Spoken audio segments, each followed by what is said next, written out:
So, one of my consistent viewers has actually influenced me to make a video outlining why Morgott, being the strongest demigod aside from Mikkel and Melania, is still completely arguable. Well, aside from Base Servant Mesmer as well, as you'll find out why later. And forgive me if at some points the script isn't written very well. I'm writing this all at like 4:15 a.m. and the voiceover is being done immediately after waking up. But basically, this comes down to a multitude of reasons, some of which have been expressed on this channel before. For one, the most common one, Morgott successfully defended Leyndell from all attackers, notably fighting Radahn directly. And on that topic, I do think it's completely valid to use this as evidence of Morgott above a Prime Radahn. I do agree with most people who don't use this on one thing. The fact that this isn't an indicator of how the rest of the fight goes to an extent. I still think Morgott won the fight, but I do think soldier intervention is highly probable considering the fact that Radahn is alive.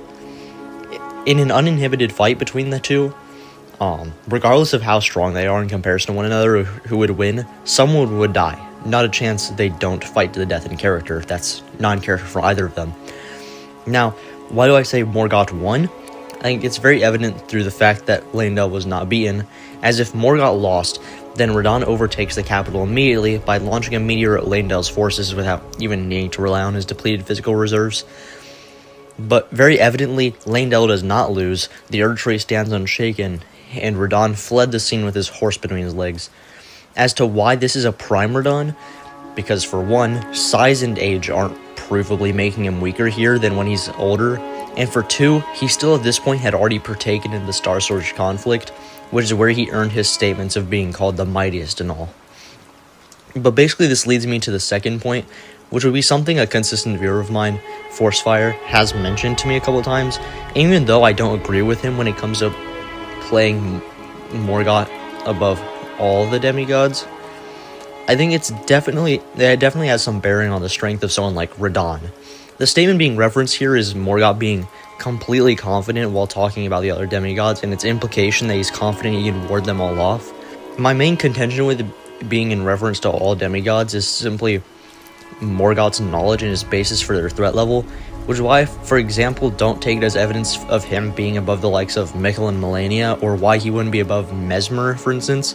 Due to this statement is likely, obviously, I don't think Morgott is the most aware on these individuals, but why it would apply to someone like Radahn and Melania, Morgott has already fought Radahn. He should be well aware of his power and someone who rivals it like Melania.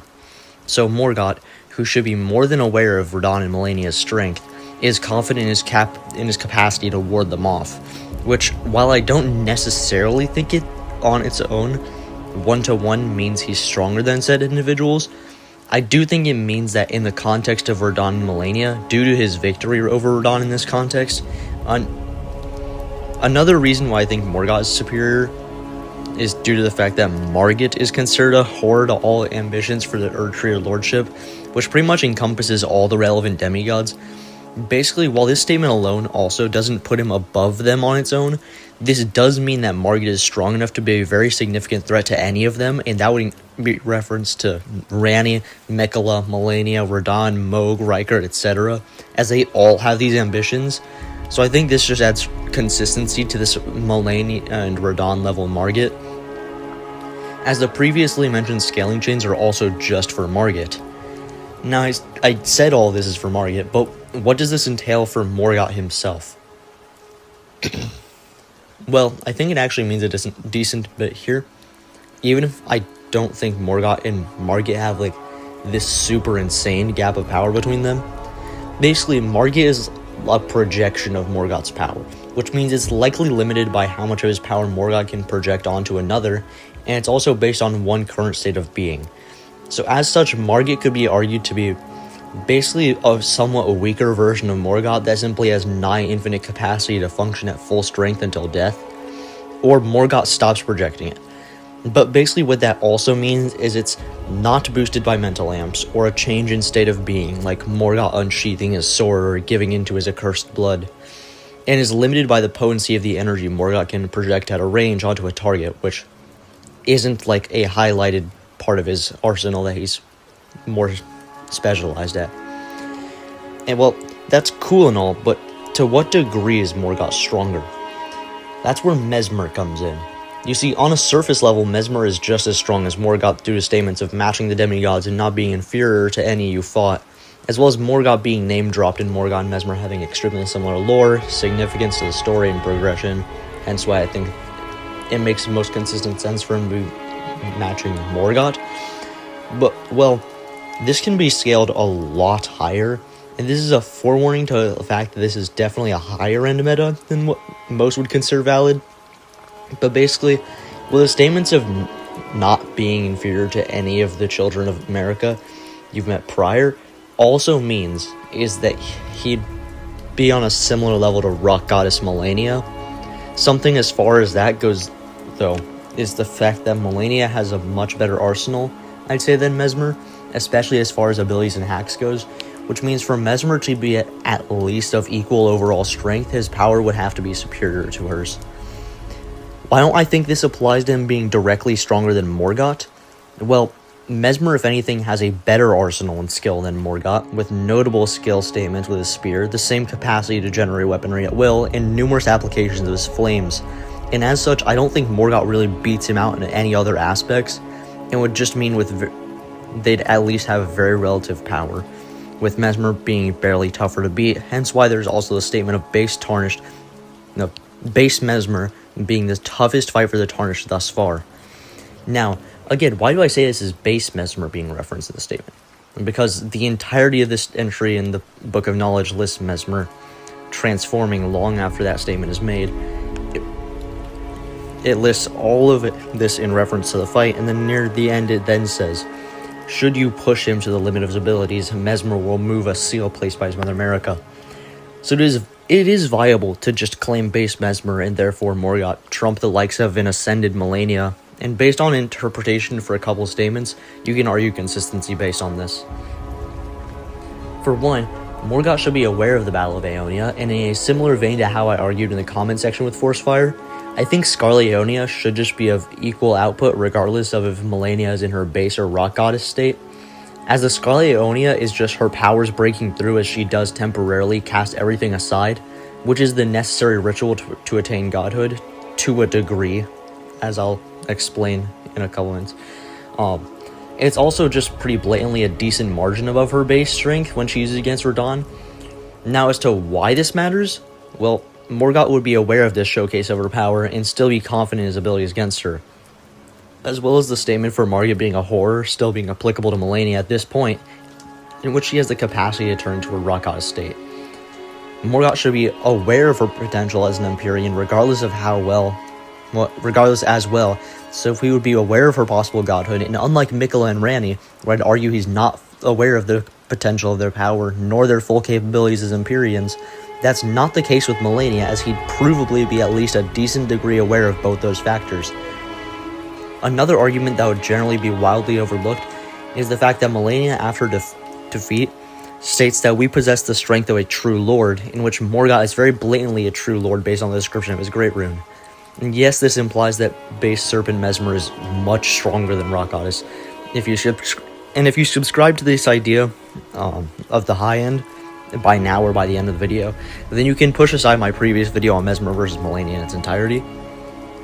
Now, to address arguments as to why the likes of Radahn or Melania would be stronger, for one, no, I don't think any statements of them being the mightiest are really accurate or applicable based on a few things. Basically, to go over them one by one, mightiest hero, not applicable to any of the characters I mentioned being above him. None of them are considered heroes in the slightest. Unparalleled strength, when it is directly paralleled by Radahn, or not paralleled because Morgott ragdolls her.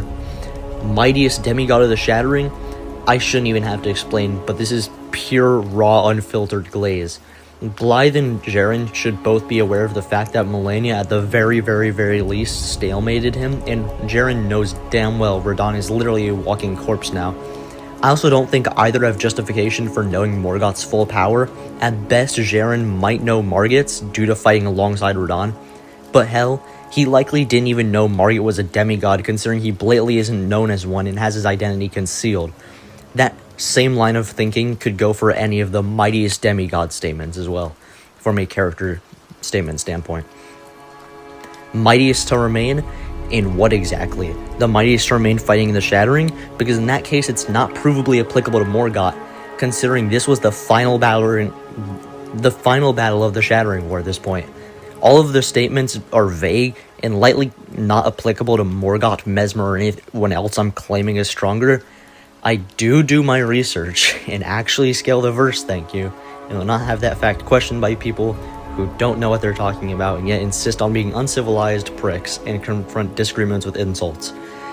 Anyways, if you do have any disagreements, I'm more than happy to have a civil conversation on it, as I have many times in the past over the course of my content. Very quickly at the end here, I would like to explain why I don't think Rock Goddess is such a huge amp that Base Serpent and Morgott's true body can't be over it. I have 3 reasons why I don't think it scales to the other Empyrean's ascensions. 1, Malenia doesn't divest herself of everything, which is a very significant part of the ascension ritual the other Empyreans partake in.